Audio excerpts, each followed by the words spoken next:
Okay, Dar, it's August the 27th. The cave is now clear. I've just washed the floor like a good Swiss resident. And I've taken off all the plastic coverings. We've left one calyx for our new owners to populate. Left them a nice power lead with some plugs there. Bicycle mounts are still up. Gonna miss this superb space. Did all my Grangette vintage restorations here. Thousands of hours of work.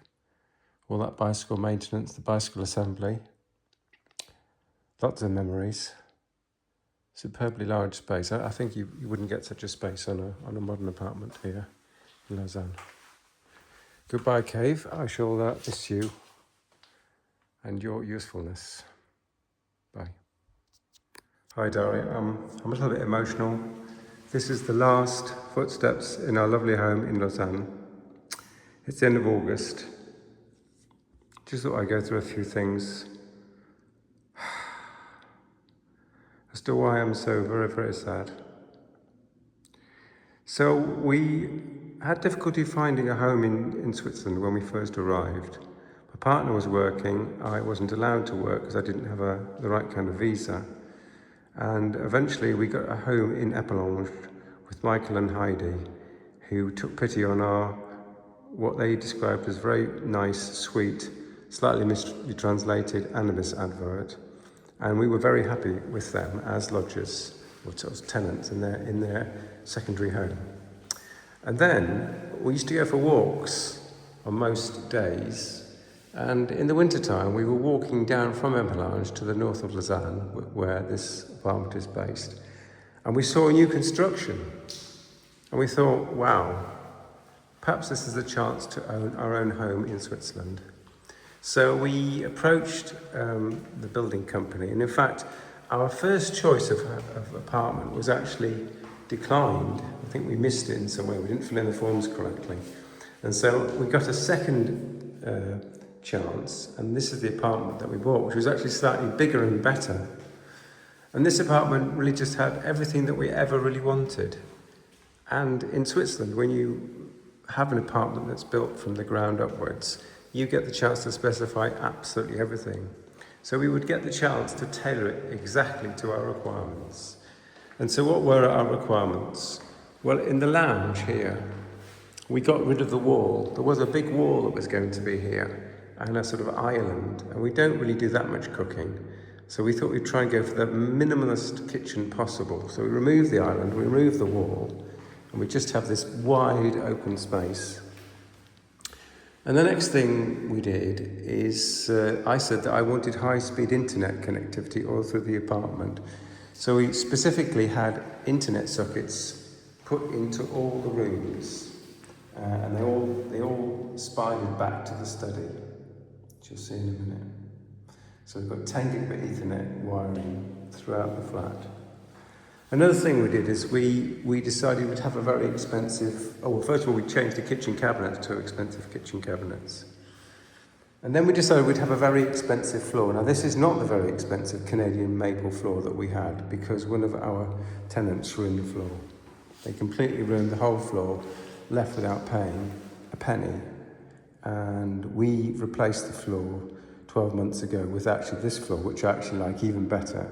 This new floor is a fraction of the price of the super expensive floor that we installed, but I just love it. In fact, the new buyers said it was one of the reasons they fell in love with the apartment was the floor. So we changed the floor. We insisted on a false ceiling, which is not so common in many Swiss apartments, and we had all these GU10 lights fitted. Again, that's not common in Switzerland. They have just lights standing in the corner of the rooms. So this apartment looks way different to many of the other apartments in the block. I don't know of any of the other apartments that have this false ceiling installed. So we customised the lighting. I remember when we first were looking at the specs, because when you choose an apartment, you have to specify everything. We were absolutely shocked and appalled at the price of of these cabinets. This cabinet, I think it cost something like £2,000. I only chose it because it had 2 plug sockets, and they put a second plug, so I'm going to open the cabinet and show you the comical story. They put a plug socket in there and a plug socket in there, and then when the building inspector came round, he measured the distance from that socket to the shower head and determined that it was illegal, so we had to have it all blocked up again. Can you believe it? So having spent about £2,000 on this cabinet, turned out we only got 1 power socket. We thought we'd have a bath. We'd never had a bath in any of our homes before, and this was an opportunity. And in the last month, when I've been here injured in Switzerland, I've been having not just 1, not just 2, but possibly even 3 baths per day, trying to get myself a little bit better. In our apartment, we have a washing machine, which is, again, less usual in Switzerland. Normally there's 1 washing machine, an industrial washing machine in the basement. And to have your own washing machine and dryer in a separate room is just a wonderful thing. And it's wonderful because you can close the door with the washing machine on and your life can continue, unlike our current home in England, whereby the washing machine is in the kitchen, which is in the lounge, and when it's on, you can't hear much. What else did we do?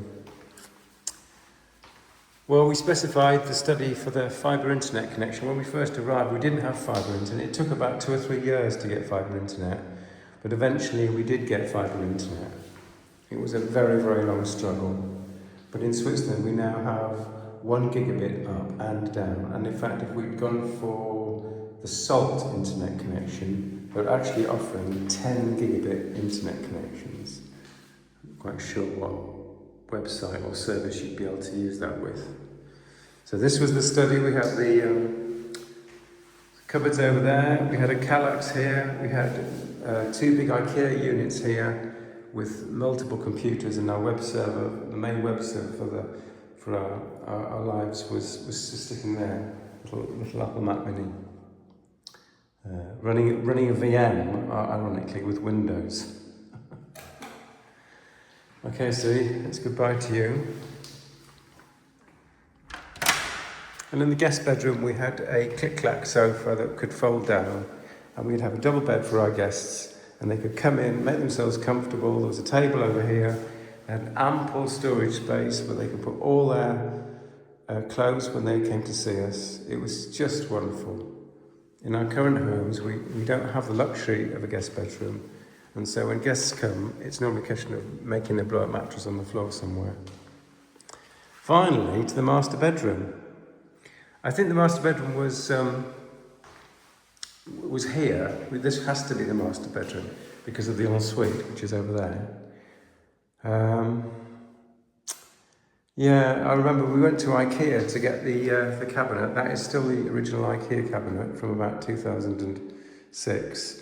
And we had a funny story with the bed, which is that my partner bought a bed from IKEA, and she then sent me out to get an ironing board, and I was very naive at the time, took our then Fiat car and drove to the local supermarket, and I managed to spend more on the ironing board than on the bed. She was absolutely furious. And she'd managed to get the bed, the full bed mattress, doubled up, which was on sale in IKEA, all the way from IKEA Bonn. And we slept on the floor, with a mattress on the floor, for years.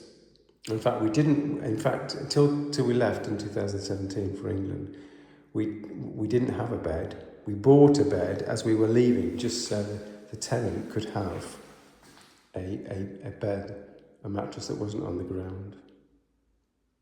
You'll see the television socket connections here in Switzerland. You have these connections where you can have cable TV. They're capped off, so you can't accidentally use them. And I think that's about it. I must be going. Leaving Switzerland is a bitter pill to swallow. I don't think I'm ever going to see a home as beautiful as this, in a location as dry and sunny and by the lake. It's agony. It's just agony to leave. But there we are, we've made our decision and we have to stick by it. Goodbye to Grangette. And I suppose if we won the lottery, we might be back.